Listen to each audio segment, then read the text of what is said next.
I know a lot of you guys have trouble remembering things, so there are some simple tricks that you can do. One is to write things in lists. Another is to create flashcards, like the flashcards that I created. These are flashcards for remembering the names of ions. And so, for example, here's hydrogen, and on the back side of the card, it says H plus because it loses one electron. It's an S electron, it loses that, okay? Or, if I look at another one here, let's grab one. Okay, here, tin 2. So it's called tin 2 because it loses 2 electrons and it has a charge of 2 plus, Sn. Used to be called stannum in Latin. That's why the Sn and not tin or something like that. Anyway, so it's got whole things, and it's got it for polyatomics as well, like perbromate. It's kind of an unusual one.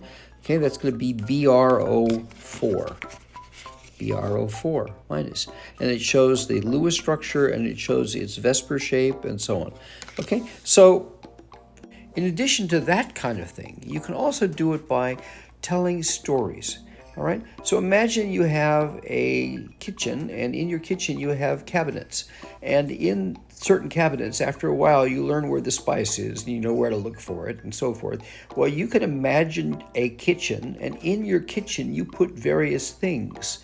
Like you can put the structure of the nucleus of an atom, and what's inside, protons and neutrons. And the electrons are in the next cabinet over, kind of moving around a bit, and etc. So you can start telling a story.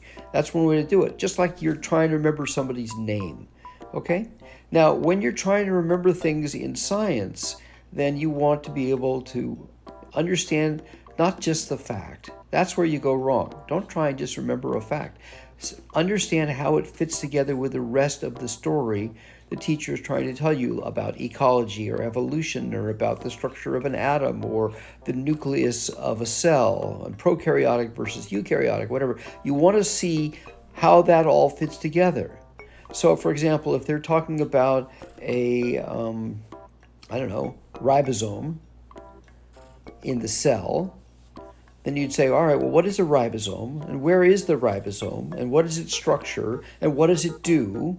And is it in prokaryotes or in eukaryotes, or is it in both of them? Is it in plant cells? Is it whatever? And you want to figure it out and see how the whole thing fits together.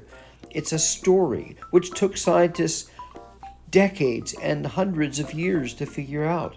It isn't something that's just a little snippet of a fact.